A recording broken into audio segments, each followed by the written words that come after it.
So we have a Cobra 29 here. It's got a failed final transistor, and the way we can tell that is when we key the mic, the needle slightly moves backwards, it doesn't go up, and we're not getting any output. So we're going to go ahead and walk you through a final transistor repair on a Cobra 29. So we're just going to remove the solder from the final transistor before we remove the mount screw and bend those leads up right there.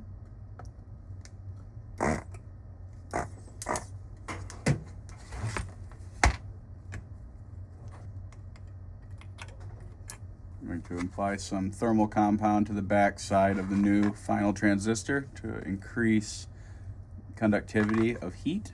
Keep this thing in as good a shape as possible for as long as possible. Make sure this little isolator here has not been lost, otherwise you'll dead short against the chassis ground.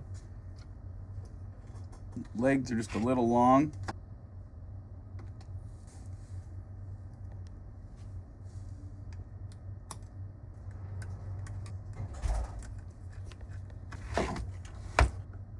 Bend these back over to their corresponding contacts.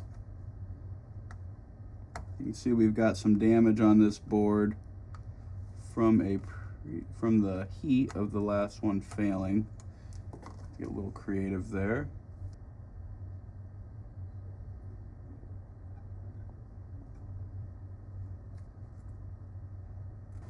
And we are good to go.